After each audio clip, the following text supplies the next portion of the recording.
तो आज हम बात करने जा रहे हैं एक ऐसे मुद्दे पर जो हर मिडिल क्लास फैमिली, इन्वेस्टर्स और गोल्ड लवर्स के लिए बहुत जरूरी है।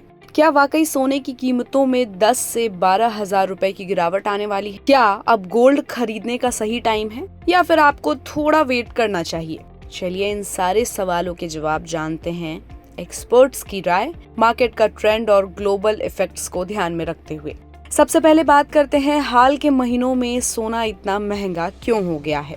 24 कैरेट गोल्ड की कीमत 90,000 से ऊपर है और कुछ जगहों पर 1 लाख तक पहुंच चुकी है। अगर ज्वेलरी के साथ मेकिंग चार्ज और जीएसटी मिला दिया जाए तो दाम सीधे 1 लाख रुपए से ऊपर जा रहा है। पिछले कुछ महीनों में सोने ने रिकॉर्ड हाई टच किया है। इसके पीछे कुछ मेजर कारण हैं। ग्लोबल जियोपॉलिटिकल टेंशंस जैसे कि मिडिल ईस्ट क्राइसिस, अमेरिकी फेडरल रिजर्व की नीतियां, डॉलर में वीकनेस और इन्वेस्टर्स का शिफ्ट गोल्ड की तरफ, खासकर सेफ हेवन एसेट्स में।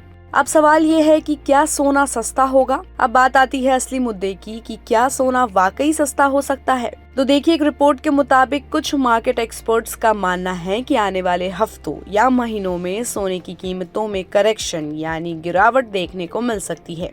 अजय केडिया, जो कि केडिया एडवाइजरी के डायरेक्टर हैं, उनका कहना है कि गोल्ड में अभी प्रॉफिट बुकिंग चल रही है। मार्केट में तेजी थी, वो अब थोड़ा ठंडा पड़ रहा है और इसमें एक हेल्दी करेक्शन आ सकता है। उनके मुताबिक गोल्ड में 10 से 12 हजार रुपए की गिरावट आने की गुंजाइश है। यानी अगर अभी गोल्ड 90,000 रुपए प्रति 10 ग्राम है तो ये गिर कर 70 से 72 हजार के करीब आ सकता है। अब सवाल है कि गोल्ड की कीमत गिरने के कारण क्या हैं? तो चलिए जानते हैं एक्सपर्ट्स ऐसा क्यों कह रहे हैं। सबसे पहला कारण है प्रॉफिट बुकिंग। जब मार्केट में बहुत तेजी आती है तो बड़े बड़े फाइनेंशियल इन्वेस्टर्स प्रॉफिट बुकिंग करने लगते हैं, यानी उन्होंने जो गोल्ड ऊंचे दामों में खरीदा था अब वो उसे प्रॉफिट में ले रहे हैं। इससे सप्लाई बढ़ती है और डिमांड कम होती है, जिससे प्राइस गिरता है। साथ ही साथ है ग्लोबल टेंशन में कमी। अगर जियोपॉलिटिकल टेंशंस कम होते हैं, जैसे America, Iran, Asia, Ukraine situation थोड़ा शांत होता है, तो सेफ हेवन एसेट्स जैसे गोल्ड की डिमांड घट जाती है।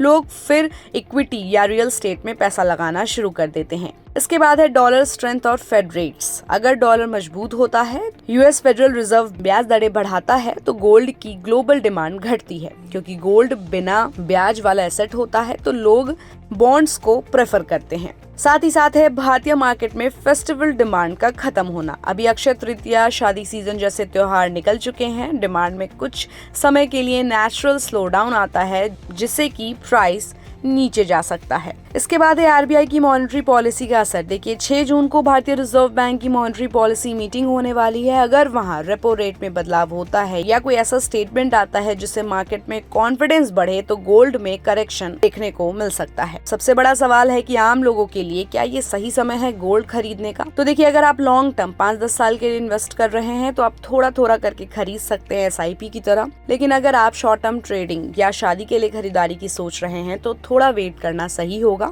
क्योंकि एक्सपर्ट्स के हिसाब से कीमतें आने वाले हफ्तों में और गिर सकती है। अगर आप फिजिकल गोल्ड नहीं खरीदना चाहते हैं तो आपके पास और भी ऑप्शंस हैं, जैसे सॉवरेन गोल्ड बॉन्ड, गवर्नमेंट द्वारा जारी ब्याज के साथ return. Gold ETF stock market में लिस्टेड होने वाले हैं। साथ ही डिजिटल गोल्ड, मतलब कि मोबाइल ऐप्स के जरिए डिजिटल फॉर्म में इन्वेस्टमेंट। तो दोस्तों, बात साफ है, सोने की कीमतों में करेक्शन की पूरी संभावना है, लेकिन ये गिरावट परमानेंट नहीं है। गोल्ड हमेशा से लॉन्ग टर्म में अच्छा परफॉर्मर रहा है और हर गिरावट एक मौका होता है समझदारी से इन्वेस्ट करने का। तो जल्दबाजी मत करिए, मार्केट की दिशा देखिए और एक्सपर्ट से सलाह लेकर ही डिसीजन लीजिए।